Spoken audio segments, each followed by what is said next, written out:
La anterior clase habíamos empezado a revisar el, la teogonía de Siodo, ¿no? Habíamos visto una primera parte relacionada primero al contexto histórico del propio Hesiodo, que no es del todo relevante, pero sí hay espacios como vemos en el mapa que nos van a ayudar también un poco a entender algunas partes de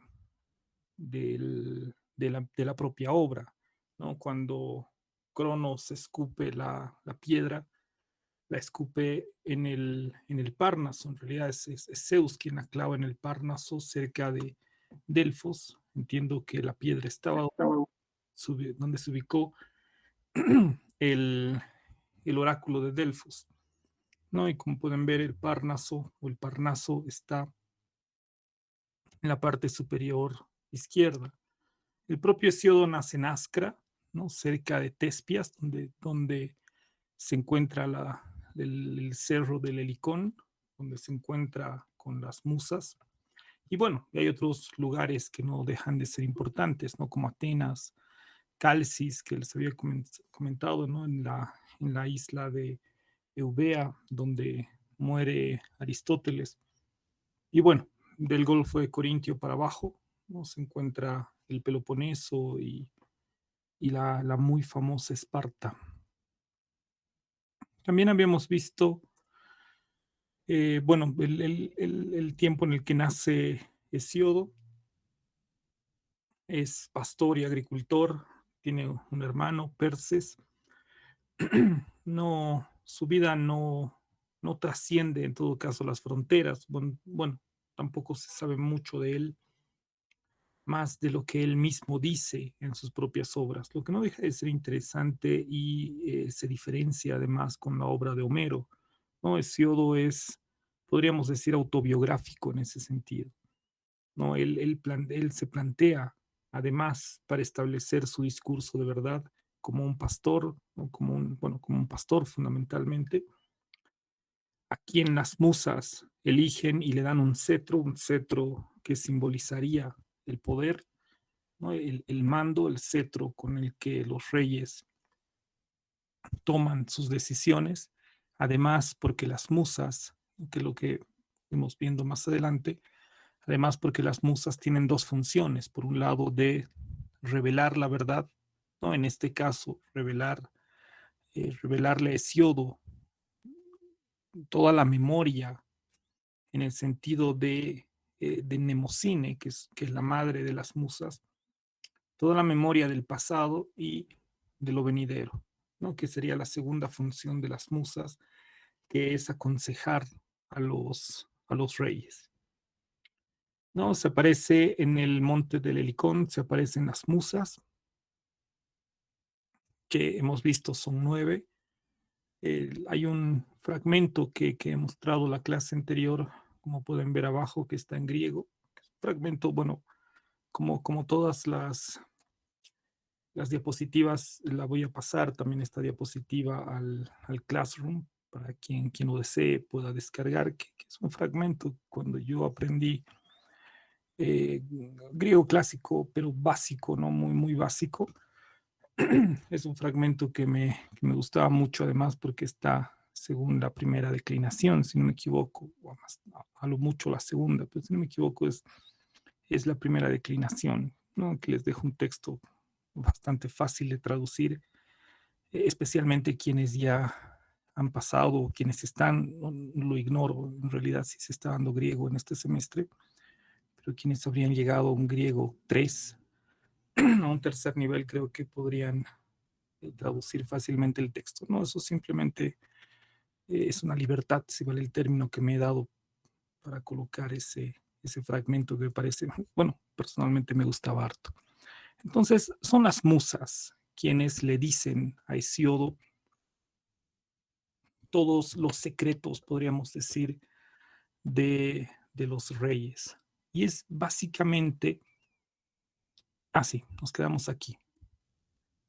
Es básicamente el principio de autoridad, ¿no? Al final de la anterior clase, Mirko hacía una referencia de cómo gran parte del pensamiento filosófico surge y es un motivo por el cual Gigonolov sitúa a Hesíodo como uno de los primeros filósofos, ¿no? Al establecer que existen verdades, verdades eternas, en este caso, en el caso de Hesíodo en particular, una verdad revelada, es una verdad eterna, inmutable, frente a las opiniones, ¿no? Finalmente, lo demás, todo lo otro, si vale el término para Hesíodo, son simples opiniones, opiniones que varían, ¿no? Opiniones que son muy diversas. Mirko hacía una comparación que me pareció muy interesante tomando la alegoría de la caverna de Platón, que es básicamente esa idea, ¿no? Un mundo terrenal, ¿no? Donde uno no puede ver eh, la realidad tal cual es, pero por fuera está el sol, ¿no? Está esa verdad eterna, la idea de bien que dentro de la escala axiológica de Platón, la idea de bien es la idea más, eh, la idea más grande, más importante,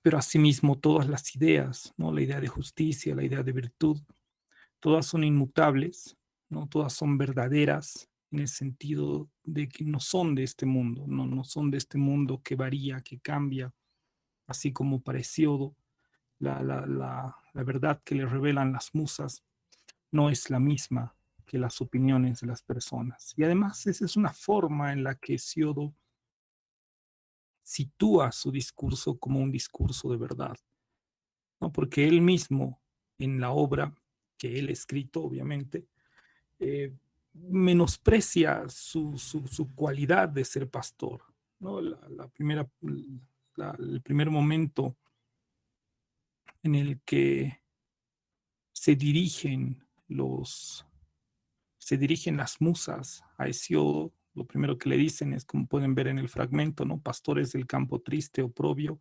vientres tan solo. Hay una traducción de Alianza, si no me equivoco, que me gusta mucho más. Eh, no me acuerdo, la sabía casi de memoria. Eh, sí, pastores tristes, oprobiosos seres, tan solo vientres, ¿no? Es muy similar lo que dice acá, pero siento que tiene más fuerza la traducción que hace Alianza en esta parte, ¿no? De cómo te dirigen las musas a Hesíodo, básicamente menospreciándolo como un individuo que tiene muy poco conocimiento, ¿no? Un individuo que no tendría ningún tipo de autoridad, pero la autoridad la obtiene a partir de las musas, mucho más cuando hace referencia al cetro que le dan, ¿no? Que aparentemente le dan, para que pueda cantar sobre los inmortales, ¿no? Sobre los felices sempiternos, como dice acá abajo.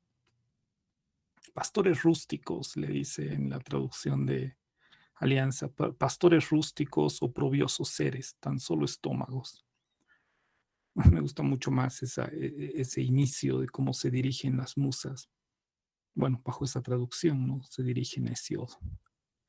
Entonces, cerramos esta primera parte de las musas, o esta primera parte, mejor dicho, de la obra, donde Hesíodo tiene ese contacto o menciona ese contacto que ha tenido con las musas. ¿No? Tenemos una de las pocas obras, entiendo que no hay muchas, en las que hace referencia a Hesíodo y, bueno, y una de las musas quien le habla. Pero bueno, más allá de la imagen, ¿no? He colocado una cita pequeña de Gigonolov. Oh, hay un error ahí, no es Guión, es Gigón.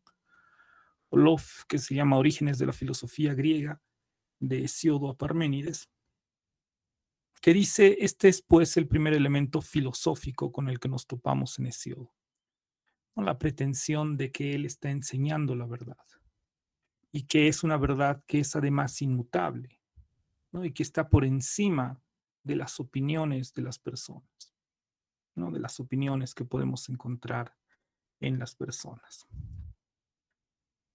Y con esto quería cerrar, bueno, lo que ya vimos la anterior clase.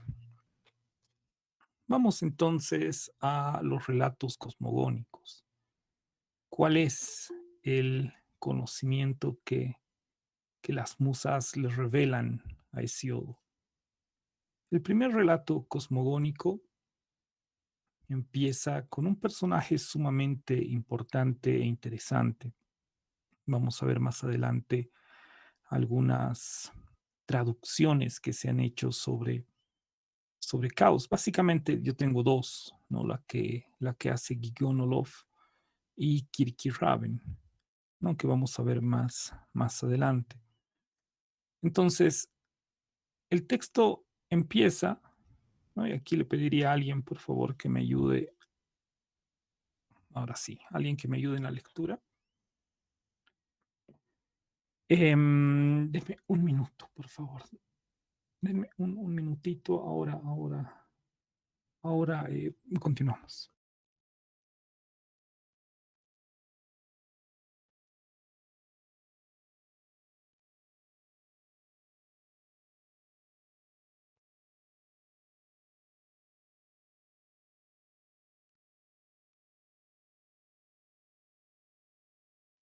Bien, ahora sí, disculpen. Bien, empecemos, por favor, con Alma Valdenassi, ¿estás?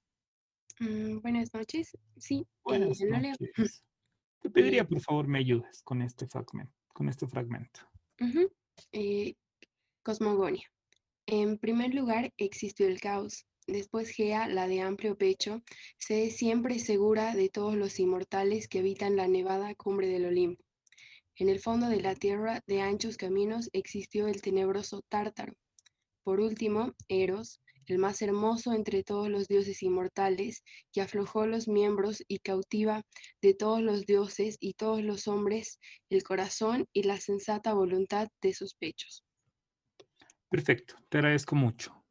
Un breve comentario. ¿Qué es lo que nos está diciendo Hesiodo con este fragmento? ¿Cómo empieza esta cosmogonía? O cómo empieza, bueno, la teogonía, que es la obra como tal, ¿no? Empieza con la cosmogonía, que es básicamente cómo se llega al orden de la totalidad que conocemos, ¿no? Que es lo que vamos a ver a lo largo de tres relatos que son importantes. ¿Qué pasa en el inicio de este relato?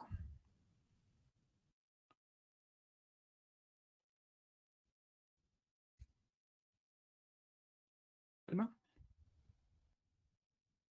Ay, perdón. eh, mm, Creo que nos dice que se siempre segura de todos los inmortales. Nos está hablando, creo, de como que el principio del Olimpo y nos está, a ver, ordenando mis ideas, creo que nos está entablando primero el lugar en el que se estaría dando todo esto que nos dice del Olimpo y luego nos presenta que existe también el Tártaro. Y para luego decir, hablarnos de Eros. Ya, a ver, hay cuatro personajes, ¿no? Quienes son los primeros. Y lo primero que debemos entender en este texto es que está hablando del principio, ¿no? Del origen de los dioses, del origen del cosmos, del origen de la propia teogonía. Y claro, la cosmología podríamos pensar como una doctrina entendida a partir o que trata sobre el mundo entendido como una totalidad ordenada, ¿no? Y es cómo el mundo se va a ordenar a lo largo de una serie de procesos. Perdón, alguien está. Ah, Alma, perdón. Eh, un ratito, ahora sí. Entonces, la cosmogonía empieza aparentemente con una unidad que de alguna manera empieza a ser disuelta por el caos.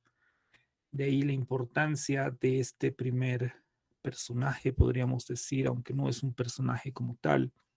Bueno, es que es un poco complicado porque finalmente el caos también engendra a la negra noche y a otros sempiternos, que no necesariamente tienen formas antropomórficas, ¿no? Si vamos a lo largo del texto, como ustedes han ido revisando, o han revisado para el parcial, no todos los dioses que van surgiendo tienen formas antropomórficas. Algunos sí, como el caso de Cronos, claramente con bajo una forma antropomórfica, y otros no, como el Tártaro o el Erebo o la Negra Noche, que claro, no toman acciones y quedan como, podríamos decir, símbolos de ciertos elementos que existen en la realidad, ¿no? Finalmente todo lo que nos rodea, según esta segunda obra de Siodo, tiene un origen divino, ¿no? Tanto la luna como Selene o Helios, el sol, Eos, que es el amanecer, y así, una serie de elementos que han sido representados en algún momento, el caso de Selene y Eos, pero otros dioses, como el caso de Tártaro, por ejemplo, nunca ha sido representado como un personaje, sino como un espacio que, como dice el texto, además es un espacio que está al interior de Gea, ¿no? Que es donde finalmente es un fondo, es un hueco, podríamos decir, donde eh, se entierra finalmente a los titanes. Entonces, la cosmogonía empieza con una unidad que es disuelta por el caos, y el caos lo que genera es a Gea, ¿no? El personaje posiblemente más importante es la Tierra, básicamente. Y Gea da paso a otros dioses, ¿no? Al Tártaro y a Eros. ¿No? Hay un paso de la unidad a la pluralidad, ya que a partir del caos de este momento primigenio van surgiendo los dioses y dioses con muy distintas características, ¿no? El caso de Eros, que es el cuarto dios que surge, que tendrá una forma antropomórfica, que será más que todo una energía. Más adelante vamos a tocar un poco sobre Eros, porque es un personaje fundamental. Él es el que va a promover o por qué es un personaje que aparece al principio antes que cualquiera, porque Eros, o a partir de Eros, de esta energía de Eros, se va a generar las relaciones sexuales, es decir, se va a generar o se va a producir la generación de dioses, podríamos decir, a partir de la unión sexual, ¿no? Y es Eros finalmente como aquella energía que va a producir eso, porque hasta el momento, hasta este momento, no hay una generación de dioses a partir de una relación sexual. El propio caos va a generar a otros dioses, la propia Gea generará al propio Uranos, que será luego su pareja, por decirlo de alguna manera. Y así habrán, más adelante también habrán otros momentos en los que los dioses van a surgir sin la necesidad de la unión sexual, pero Eros va a aparecer como un factor importante porque es el que va a permitir precisamente esta otra manera de engendrar a los dioses. Entonces, antes de pasar a al siguiente punto de la teoría, nos quedemos un momento en esto del caos. ¿Qué es el caos? ¿Cómo podemos entender el caos? No, más adelante vamos a ver que Kirk y Raven niegan tres posibilidades de interpretación, pero la que ellos plantean, bueno, tampoco son muy claros en la definición que ellos mismos hacen del caos. No, bueno, en la que vamos a ver ahora, en el caso de Gigon Olof, no, es un poco más claro si vale el término. No lo dice en todo caso, el caos es esto. Pero ya vamos a ver más adelante con Kirk y Raven que van a un poco variar las diferentes acepciones. Bien, vamos por favor con la lectura. Estoy anotando, estaba Alma primero. Ok, Angélica, ¿estás?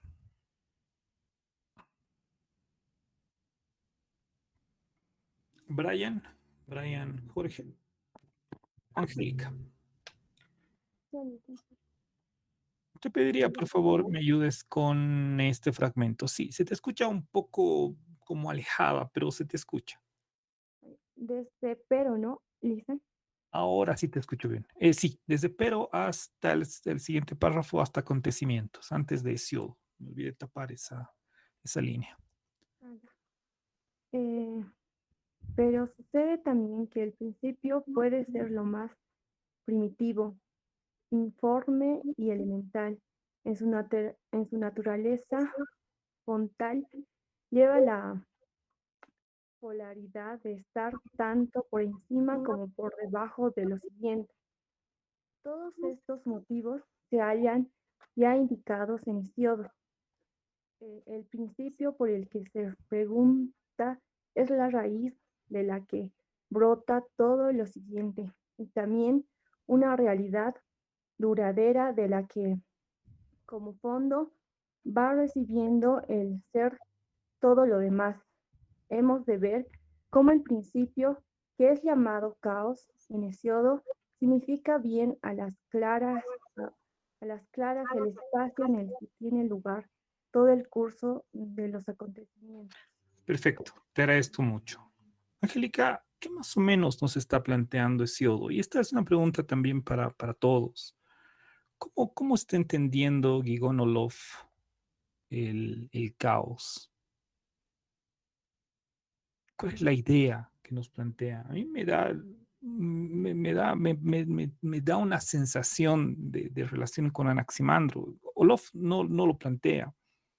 Posiblemente él no esté pensando en ello, pero finalmente el texto de donde estamos sacando este fragmento eh, habla tanto de Siodo y pasa por los presocráticos, bueno, llega a Parménides y no establece esa relación, pero me hace pensar un poco en el famoso apellidón de Anaximandro. Pero bueno, primero Angélica, y no sé si alguien tiene alguna opinión al respecto. ¿Qué nos está diciendo Hesiodo sobre el caos?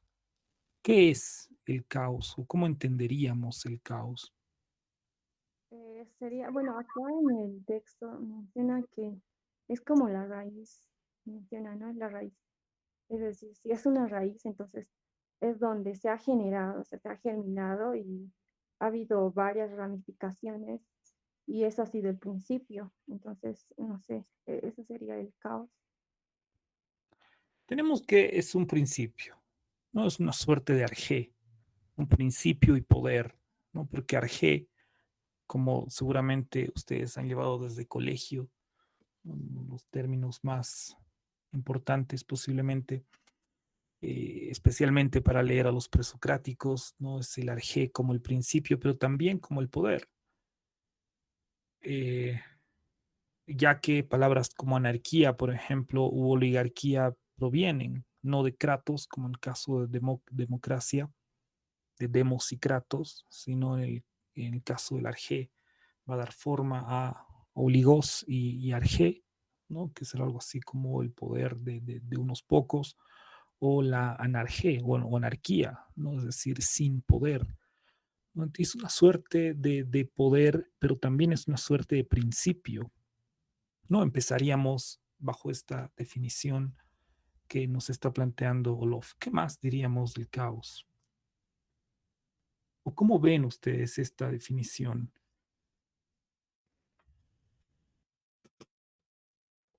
¿Alguien? Bueno, creo que desde mi punto de vista, como ya se ha aclarado, es el principio y como más adelante nos va a decir, es lo que va a generar todo. Entonces, de cierta forma, ya que estábamos tocando el tema de los arjés que van a ser presentados por los presocráticos, Ujú. entonces creo que que se consideraría al caos como de cierta forma el padre de los arjes, porque digamos, para que luego esté el agua y todo eso, entonces en este caso se nos presenta al caos, que va a ser el que va a desembocar todo lo que va a pasar más adelante. Vale, gracias, Valdenazzi. Eso del padre de los arjés, nunca lo había pensado, pero sí, no sé si se puede tomar, sí, o sea, de alguna forma es como un arjé, ¿no? Por lo menos bajo esta definición de Olof, porque ya con Kirk y Raven siento que se rompe esta idea. Siento que para Olof, o bueno, sí, para Guion Olof, está entendiendo el caos más o menos de esta manera, como una fuerza, como algo que está, cuando habla de la naturaleza fontal, por ejemplo, ¿no? Fontal en el sentido de fuente, ¿no? De algo que es principio o principal, si no me equivoco, por lo que estaba viendo en sus definiciones o en sus acepciones, eh, como fuente de algo, ¿no? Como algo que mantiene, como algo que está por debajo. También dice que es un espacio, ¿no? Es como, podríamos decir, una especie de sustancia, ¿no? Que el caos está debajo de todo lo que ha surgido, ¿no? Que entiendo es la definición que está planteando Olof, que sí, tal vez como el padre de los arjes, podemos entender de alguna manera que no suena mal. ¿Qué más dirían? Que no está, siento que vamos por ahí, tal vez, en el caso de esta definición en particular. Obviamente ya veremos otras definiciones con Kierkegaard, y si es que ustedes conocen alguna otra definición de caos, claro, pero aplicado a Hesiodo, ¿no? Porque en la siguiente diapositiva, claro, Kierkegaard son claros y dicen hasta el 400, o mejor dicho, hasta antes del 400 el caos tenía esta definición, ¿no? Entonces, tampoco es un término muy libre, en todo caso, ¿no? Caos en el sentido moderno, por ejemplo, no se aplicaría, ¿no? Como una especie de desorden, podríamos decir. ¿Qué más? ¿Qué más dirían? Licenciado, ¿Cadi? sí tengo aquí unas definiciones, ya que usted mencionó Anaximandro, sobre, creo que igual está en el, sí está en el texto de Kierkegaard, pero es de los filósofos presocráticos que menciona, o bueno, citan una parte de Aristóteles donde dice que lo apeirón podría ser todo lo espacialmente infinito y todo lo que podría, todo lo abarca y todo lo gobierna, y eso se me hace idéntico a lo que menciona en el texto que nos puso ahí, eh, espacio en el que tiene lugar todo el curso de los acontecimientos. Y bueno, eso, eso es lo que yo pienso. Hay varias cosas que citan, pero lo que más va acorde al caos, como lo primero que existió, sería eso espacialmente, no sé, me suena espacialmente infinito y que todo lo puede abarcar y todo lo puede gobernar de alguna manera, porque todo eso se ha originado a partir del caos. Súper, te agradezco mucho. Definitivamente, mira, me sonaba a Anaximandro, pero con la definición que haces del texto de Kirk, se acerca mucho más. No sé si infinito, no sé si Hesiodo está pensando en algo infinito, ¿no? Como Anaximandro, que creo que es mucho más claro. Estamos ya entrando en otro periodo, además, con Anaximandro. Pero sí, sí pareciera que estuviéramos muy cerca de una definición. Te agradezco mucho por la referencia, Cari. Mira, yo lo tenía como idea, pero creo que con lo que dijiste vas muy al punto de esta definición de Olof, ¿no? Porque vuelvo a decir, ya Kierkegaard, cuando veamos más adelante en un pequeño fragmento, veremos una definición que creo que es distinta. Entonces, así como Anaximandro, podríamos decir, el caos es el que da origen al mundo, ¿no? A partir de incluso esa unión de esa polaridad, ¿no? Que podemos hablar de la unión de los contrarios que decía Anaximandro, ¿no? Es ese espacio que para Anaximandro es el infinito, como bien decía Cari. No sé si Hesiodo estaría pensando en lo infinito, pero en todo caso, bajo la definición o bajo la interpretación de Olof, ¿no? Está pensando en un gran espacio donde todo se va a ir generando. Entonces, tenemos una pequeña, no, sí, bueno, una pequeña definición de Olof. ¿Qué pasa con otros autores como Kierkegaard? He encontrado más bien anteayer, bueno, en estos días, el texto en digital. No solamente se pone Kirk, Raven y Schofield en los filósofos presocráticos, y es el primer link que aparece, que dice Kirk y Raven. Y bueno, voy a leer yo porque hay un montón de elementos que es clásico del texto de estos tres autores. Bueno, porque el texto en inglés que tengo solamente es Kirk y Raven, ¿no? Que son las primeras ediciones que salieron, solamente los dos autores, pero ya en una cuarta, si no me equivoco, tercera o cuarta edición ya no solamente aparecen los dos, sino Schofield o Scofield, no sé cómo se vaya a pronunciar, pero ya son los tres quienes aparecen en las últimas ediciones. En todo caso, esta parte no cambia, ¿no? En ninguna de las ediciones, por lo menos en las que yo he visto. Kirk y Raven dicen que el sustantivo que da origen a la palabra caos, no he tomado todo eso, deriva o se deriva de la raíz ha, que significa abertura, resquicio, bostezo. En inglés, como pueden ver en la parte de abajo, que lo he cortado mucho más, solamente para que veamos los términos que utilizan Kirk y Raven, es gape, gap y yawn. Yawn, entiendo, es puntualmente bostezo, ¿no? Gap, entiendo como hueco, abertura, como está la traducción en español, y gape, que también es boquiabierto, ¿no? También es como bostezo, abertura, que en la traducción en español coloca como resquicio, ¿no? Y luego, bueno, dice, son estos términos como en Hainein, Haskell, etcétera, de los usos seguros de la palabra antes del 400. Solamente un grupo se refiere al caos o al caos cosmogónico en este pasaje. Acusilao, etcétera, etcétera. El otro grupo tiene el significado especial de aire, referido a la región existente entre el cielo y la tierra. Que otra posibilidad podría ser el aire, que bueno, no lo va a tomar, lo va a tomar como una posibilidad Kirk y Raven, porque bueno, más adelante, o no, si no me equivoco, es antes, donde va a negar fundamentalmente tres posibles significados. Entonces, ¿cuál es la diferencia acá? ¿No? Porque para Kirk y Raven es como una abertura, ¿no? Es un resquicio, puede ser un bostezo. La palabra bostezo me parece interesante, porque finalmente el bostezo, como el aire caliente, ¿no? Y de ahí también la relación con el aire, tenía un significado, tiene un significado de vida. Yo recuerdo, bueno, no he buscado tampoco alguna escultura, pero recuerdo que alguna vez cuando teníamos una clase y creo que era historia del arte, no me acuerdo, pero veíamos y en la carrera con Margarita Vila, veíamos representaciones de la antigua Grecia y muchos de los personajes estaban con la boca abierta, ¿no? Representando el aliento entendido como la vida, ¿no? Diciendo que estaban vivos, en representación a que estaban vivos. Y el bostezo, por lo menos yo lo siento de esa manera, es como algo así como un hálito de vida, ¿no? El caos sería ese momento en el que surge la vida, ¿no?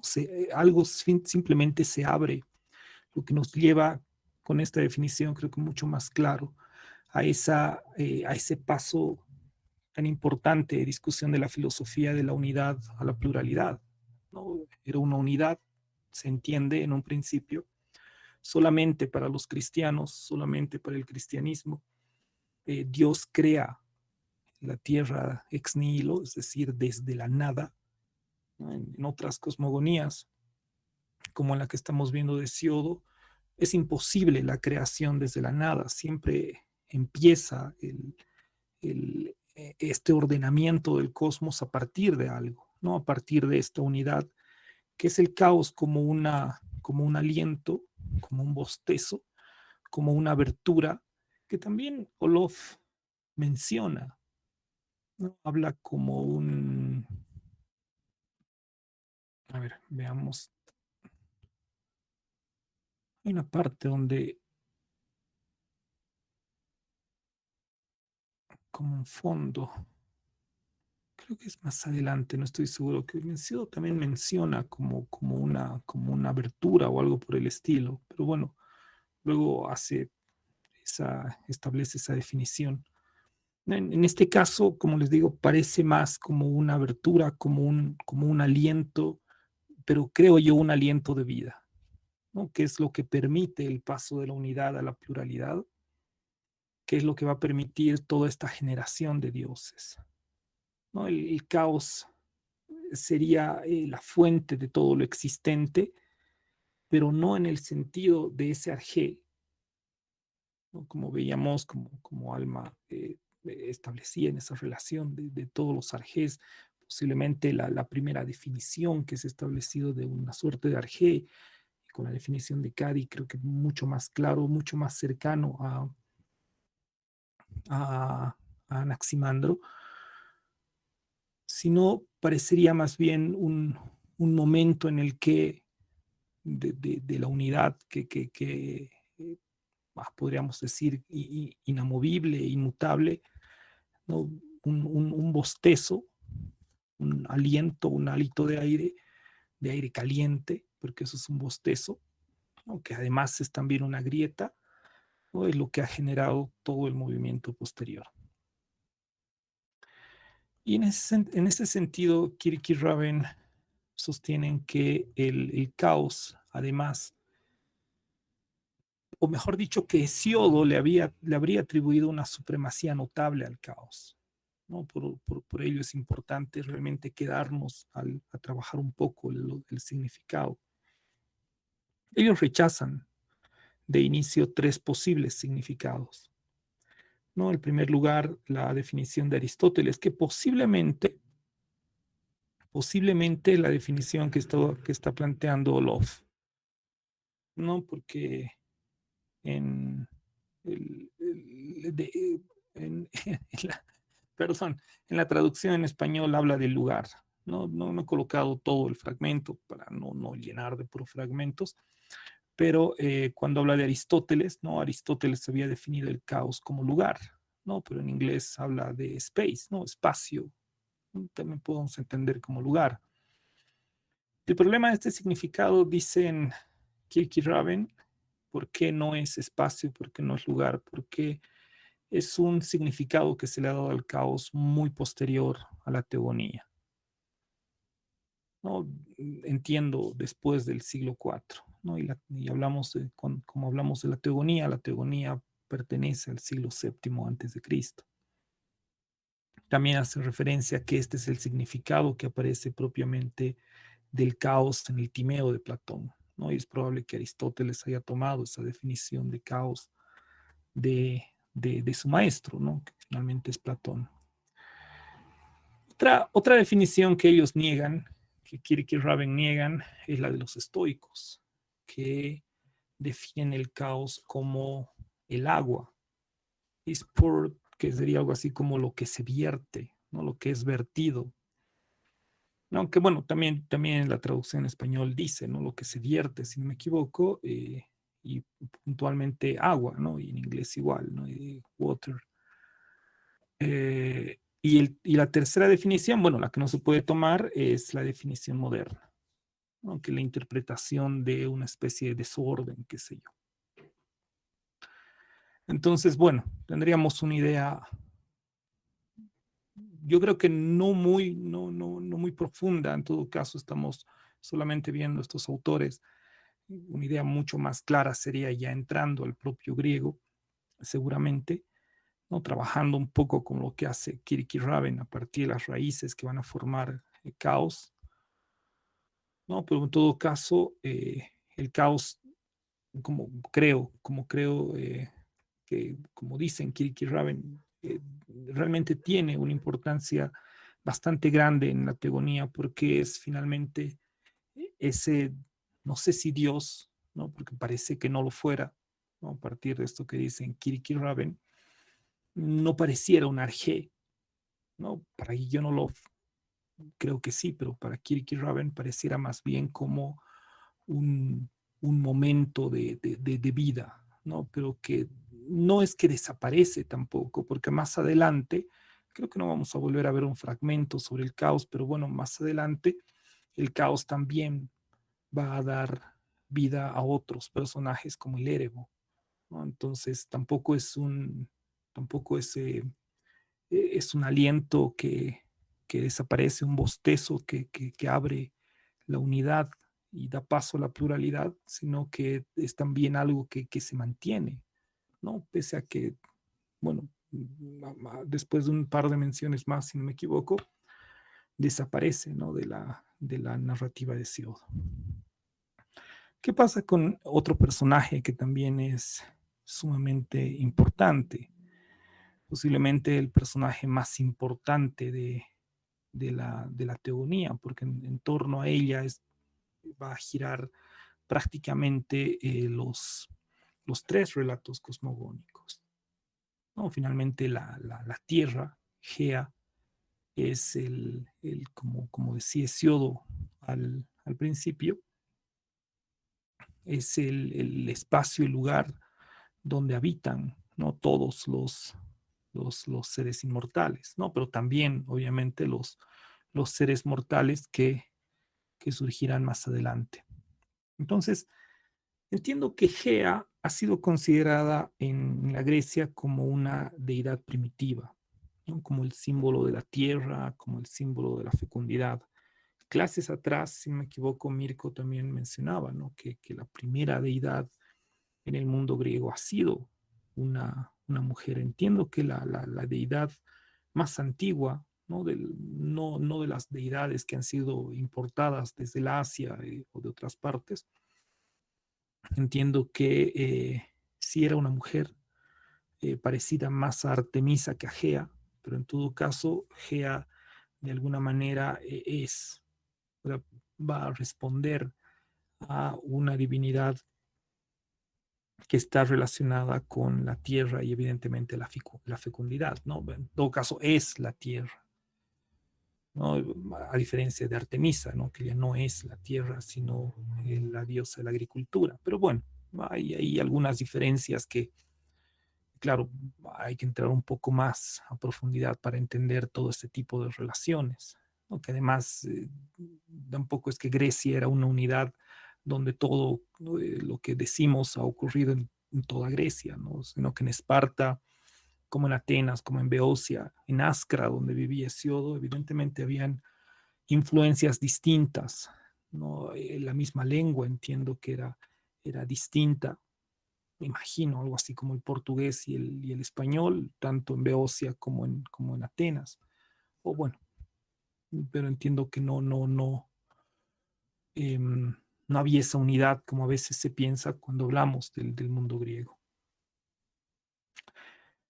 Hesíodo la presenta, como decía hace un momento, como la sede segura de los inmortales, pero también, evidentemente, de los mortales.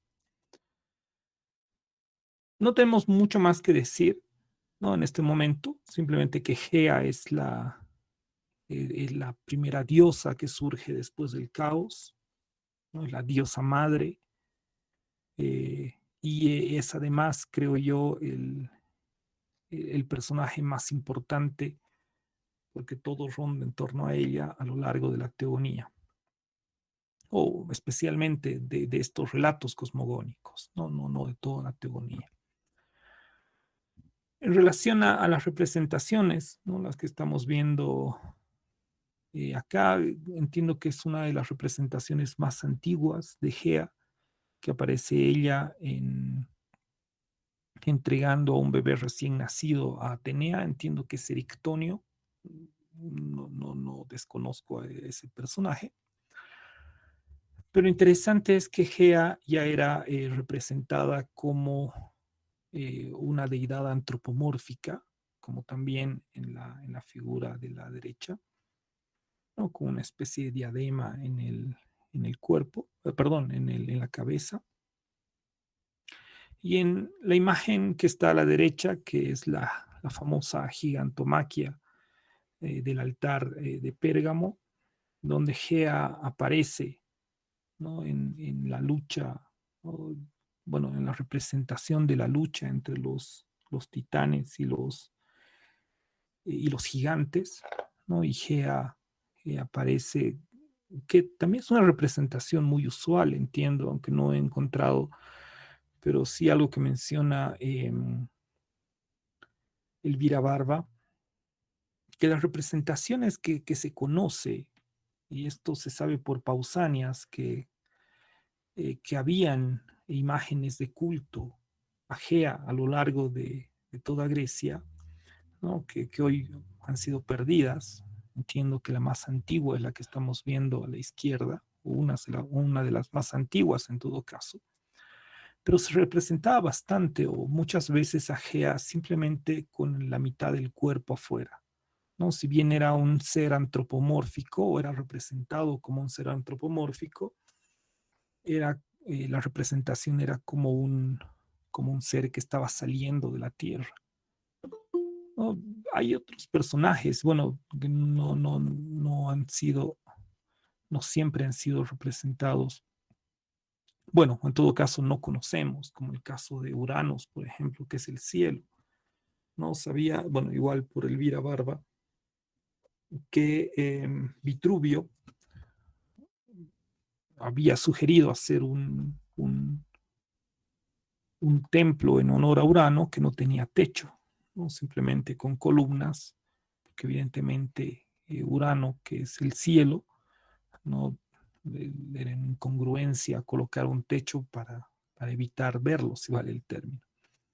No, en el caso de Uranos también ha sido representado como un ser antropomórfico, ¿no? Cuando veamos el mito de la castración en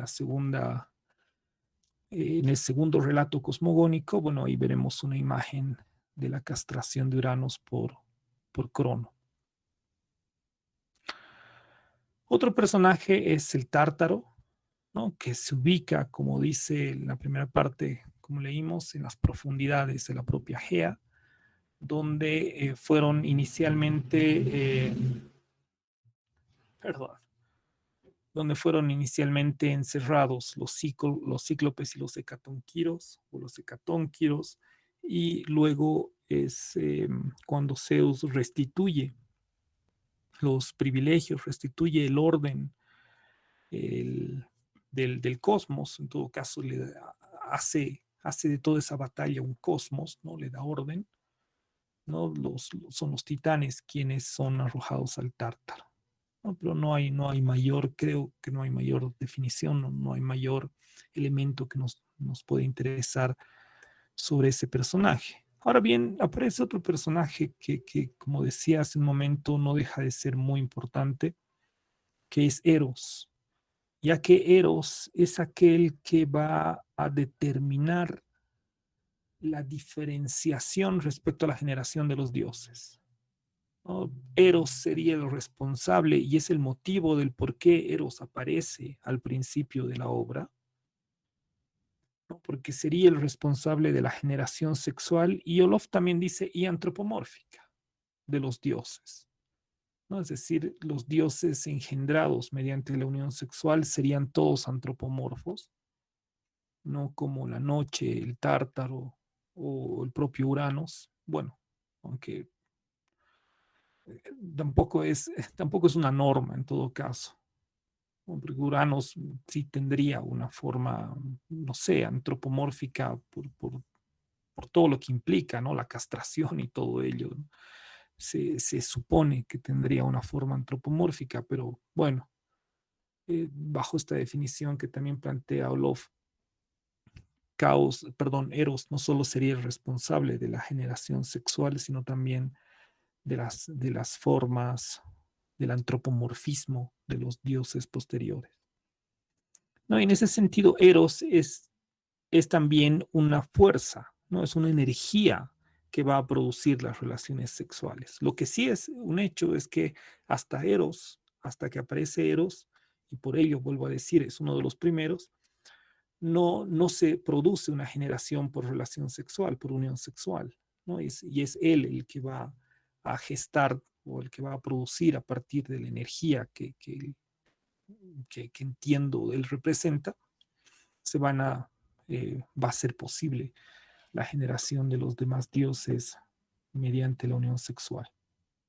No, igual tenemos una representación, entiendo, muy antigua, no sé si de las más antiguas, el 470 antes de Cristo, ya con las alas, y la misma de Emil Wolf de 1836, el siglo XIX, muy similar a la representación de casi 2000, más de 2000 años atrás. Pero bueno, vamos avanzando porque sí o sí quiero que terminemos hoy el primer, el primer relato. No, denme un minuto, por favor. Ahora sí. Bien, vamos con este fragmento. Les pediré a Carla. ¿Estás, Carla López?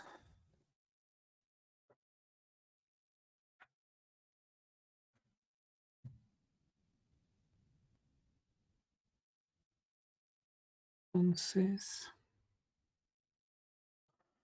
Erika.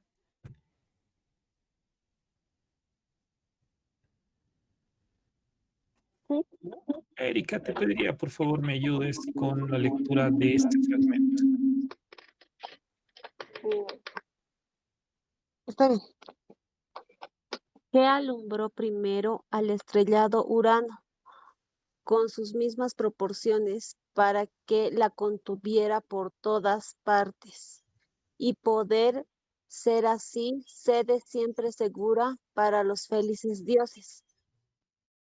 También dio a luz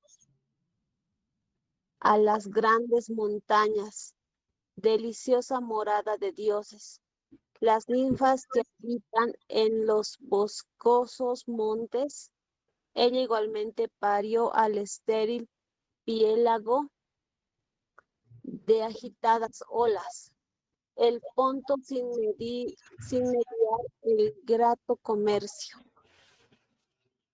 Súper. ¿Qué nos dice en este pequeño fragmento, Erika? ¿Qué es más descriptivo? No, creo que no hay mucho más que plantear en este fragmento que, bueno, un momento importante de la cosmogonía. Sí, nos está describiendo que Gea es la que ha alumbrado a Urano, o sea, con quién va a poder engendrar a los dioses. Ujú. Y Ya, también nos dice dime. que dio a luz a las montañas, a las ninfas y a las olas y al mar, ¿no? Exacto. Gea es, bueno, Gea alumbra o da vida a Urano sin, sin ningún tipo de relación sexual con otro dios y da vida, bueno, o engendra, como dice el texto, o alumbra con una proporción idéntica a ella, ¿no? Que la cubría por todas partes. Y claro, aquí estamos entendiendo básicamente como una... em, hemos visto la ruptura de la unidad a partir del caos, ¿no? Porque es a partir de ese momento que se van gestando, se van alumbrando, se va el término, utilizando lo que dice el fragmento, van alumbrando a otros dioses. Pero aún así, es como que todo se va gestando al interior de lo que ahora sería Gea y Urano, ¿no? Porque finalmente las, las montañas, los boscosos montes y bueno, todos los elementos que aparecen acá estarían por debajo del cielo, ¿no? Pero estamos en un momento donde Urano y Gea, donde el cielo y la tierra estarían unidos, ¿no? Porque esta separación que nosotros vamos a ver más adelante, ¿no? Esta separación violenta que se va a dar entre Urano y Gea, ¿no? Va a ser debido, ¿no? A la castración de eh, que va a propiciar Cronos, ¿no? Entonces, por ahora estamos en un momento donde los dioses están unidos, estos dioses están unidos, ¿no? Que es más o menos la idea que nos presenta, y entre ambos se encuentran todos estos otros elementos que Gea también va a dar a luz. Entonces, vamos a los hijos, que son los hijos propiamente de Gea y de Uranos. A ver, Ivette. Ivette, ¿estás? Sí, Licen. Ivette, te pediría, por favor, me ayudes con este pequeño fragmento. Hijos de Gea y Urano. Ujú. Luego, acostada con Urano, alumbró a Océano de profundas corrientes, a Seo, a Crio, a Hiperión, a Jápeto, a Tea, a Rea, a Temis, a Mnemosine, Mnemosine. Ujú. que es que me estorba mi pantalla. Puedo leer en continuación. Sí, A sí, Febe, por favor. a de Aurea, Corona y a la amable Tesis. Dicen, lo siento, pero no sé por qué mi pantalla no puedo ver completo el texto. Después se me queda, nació el más joven, Cronos, de mente torcida, terrible de los hijos y se llenó de un intenso odio hacia su padre. Vale, te agradezco mucho, Ivette, no te preocupes. Vamos para ver con más claridad, veamos esto. Que no ¿No? se lo leo. Tenemos a los dos grandes dioses, ¿no? Gea y Uranos, que van a engendrar, bueno, en el texto solo menciona a los más, no sé si los más importantes, pero en todo caso a quienes van a llevar a cabo todas las, las situaciones que van a ocurrir posteriormente, ¿no? Que son los titanes y las titánides. Pero también Gea y Urano engendran a los famosos hecatónquiros o hecatonquiros y también engendran a los cíclopes, ¿no? Los cíclopes son Brontes, Estéropes y Arges, ¿no? Como los menciona eh, Hesíodo. Entiendo que de ellos también nace el famoso Polifemo que aparece en la Odisea. El caso de los hecatónquiros, que no deja de ser interesante cuando Hesíodo dice genera seres monstruosos que no deben ser mencionados, ¿no? Y ellos se llaman Briareo, Coto y Giges, o bueno, como dice Ovidio, Gies. Ovidio también menciona precisamente esta parte, tomando a Hesíodo. Hesíodo no habla de hecatónquiros, Ovidio sí, ¿no? Y es de ahí que se toma este término, porque en Hesíodo no aparece, por lo menos en la traducción, ¿no? Y no sé si habrá dentro del griego como tal alguna referencia a, a que Briareo, Coto y Giges, seres monstruosos y gigantes que no deben ser mencionados, no son los llamados hecatonquiros, no es Ovidio el que menciona eso. Entonces, ellos generan, bueno, Gea y Urano generan tanto a los hecatónquiros como a los cíclopes, pero también a los titanes y a las titánides, ¿no? Y son, si no me equivoco, 12. Está en Océano, personaje que aparece bastante, incluso en la obra de Esquilo, cuando leímos Prometeo, es Océano, uno de los personajes que va a hablar con Prometeo. Crío, que creo que es un personaje menos conocido. Jápeto, famoso por ser el padre de Prometeo, Epimeteo y Atlas y Menecio. Seo, igual, creo que tiene un papel menor, así como Hiperión, sí, tiene un papel importante. No me acuerdo en este momento a quién engendra Hiperión más adelante. Y bueno, y el personaje que va a dar pie al segundo relato, ¿no? El segundo relato de la teogonía es Cronos. Cronos y su hermana Rea, que es una de las titánides, van a dar a luz a los olímpicos, como vamos a ver más adelante. El caso de las titánides, Océano y Tetis, que dan origen a las oceánides. Mnemosine, que es la hija, perdón, es la madre de las musas, Mnemosine con Zeus, así como que Zeus y su tía, según la genealogía, dan origen a las musas. ¿Y por qué Mnemosine, que es la memoria, lo que decía en la anterior clase?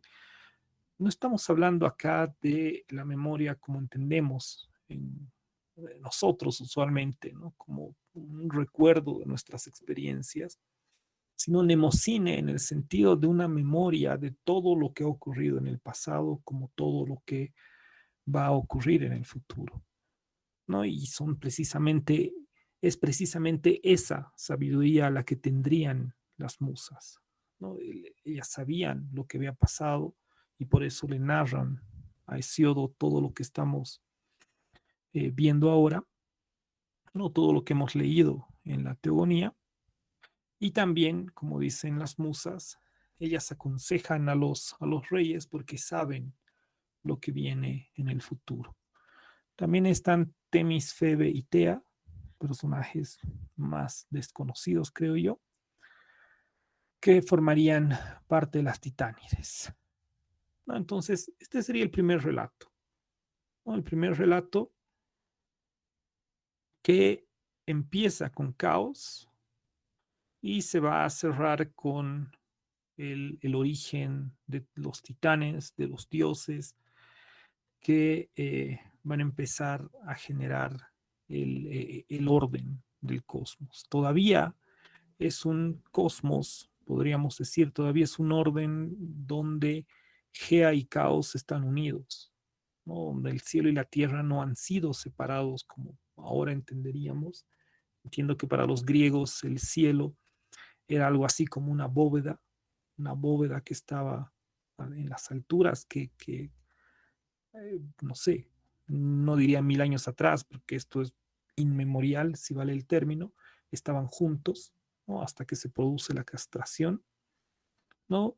Pero estamos en un momento en el que ya se están dando vida a estos personajes que van a tomar un papel central en el orden del cosmos, ¿no? Luego viene el segundo relato que, que empieza, podríamos decir, cuando Uranos, cuando el cielo eh, comete una injusticia contra sus hijos. Lo mismo que ocurre con Cronos posteriormente.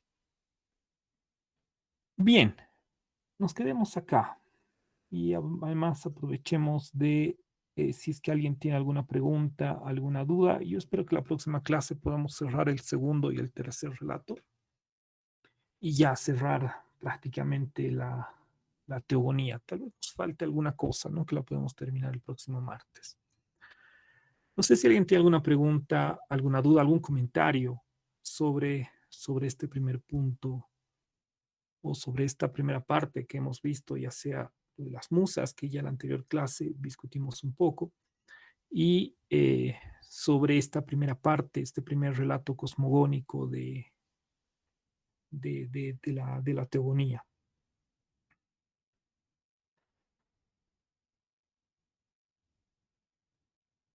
Sí, Oli. Claro que sí. Mirko. Sí, Dime. bueno, buenas tardes a todos. Bueno, Ya, bueno, a ver, una primera observación, ¿sí? O sea, ni al autor, ni, bueno, una observación personal en realidad.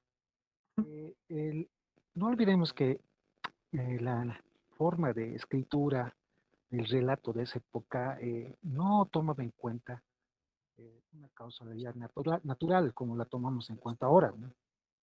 Es decir, ahora podemos ver que son causa y efecto, estamos acostumbrados a nuestra memoria, Ah. intelecto, a razonar de esa manera. Sí, en los relatos homéricos vemos que los de éxito, fracasos de sus héroes, no tanto dependían por causas naturales, sino por la voluntad de los dioses, ¿no? Y es que así pensaba la gente en esa época, ¿no? Con ojos actuales vamos a ver otra cosa. No solo era esto un recurso literario, sino era una forma de comprender el mundo. Así comprendía el mundo la gente de esa época. Por ejemplo, eso del aire caliente, el bostezo de vida, es que así lo vivían, ¿no? Ese aliento, ese aire caliente era como el fluido, ¿no? Podían hasta robar el fluido que tenía cada uno de otra persona que era parte de ese mismo fluido. Entonces, me parece muy legítimo la interpretación, incluso más legítimo que otras interpretaciones. Es decir, me parece que esto es una descripción no científica ni causal del origen del mundo, pero no por eso tiene menos valor que otras interpretaciones causalistas del origen del mundo, como la de Hawking actualmente, como la de Sagan. Ya vemos con otra forma de razonamiento, ¿no? Pero es una interpretación del origen del mundo muy legítima, cómo lo han vivido, cómo lo han sentido, ¿no? Y cómo está tan alejada de la realidad, ¿no? Porque de los gases sale lo sólido, de los sólidos sale lo líquido, y así se ha ido formando eh, la Tierra, se ha ido formando los diferentes fenómenos naturales. Entonces, en principio, esta interpretación del aliento divino del aire caliente es para mí la más legítima, ¿no? A comparación de otras interpretaciones que evidentemente son ya filosóficas, ¿no? No olvidemos que la filosofía es la primera que ha aceptado, que no ha aceptado al mito así por así, ¿no? O como decía en alguna oportunidad Hegel, en sí, por sí no la ha aceptado, ¿no? La filosofía es la primera que ha tratado de cuestionar esto, ¿no? Pero antes se lo vivía así el ciudadano de a pie o el ciudadano vulgar de Grecia, más antes, así veía la forma de vida y del mundo. No había causalidad, no había efecto en esa época como conceptos, como actualmente nosotros tenemos sobre ello. Súper, te agradezco mucho el comentario, Mirko. Sí, es una forma como ellos vivían, ¿no? Que no deja de ser interesante. Y creo que ahí Kirky Raven también tiene mucha razón, ¿no? Al tratar, bueno, además porque son expertos en etimologías griegas, bueno, en la lengua antigua.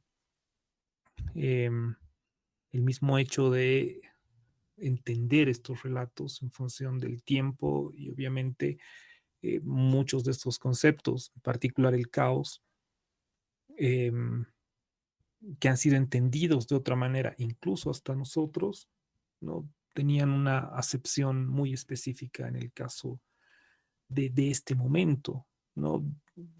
Que es, entiendo, debe ser un trabajo como de hormiga, tratar de buscar realmente estas definiciones o estas acepciones que utilizaban los antiguos griegos, porque, como bien dices, estaba en relación de cómo ellos, claro, creo que es innegable, no se puede afirmar que, que la teogonía, que este relato de Hesiodo tiene un valor menor que, como bien dices, no sé, la obra de Stephen Hawking, ¿no? Que es científica y se la asume como verdadera.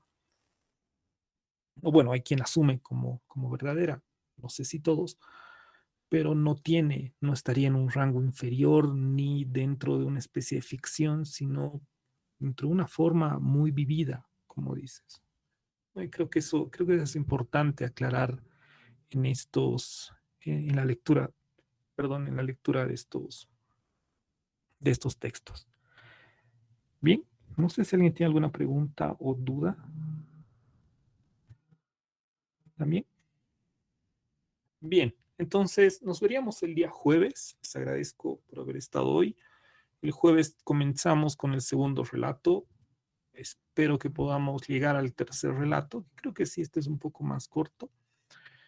Y bien, y así vamos avanzando para más adelante. Ya les iré comentando los siguientes textos y el momento en que vamos a dar también el primer parcial que estaría en relación a todo lo que hemos estado viendo hasta ahora. Bien, que les vaya muy bien. Nos vemos el día jueves. Hasta luego, licenciado. Muchas gracias. Hasta luego, que les vaya muy bien.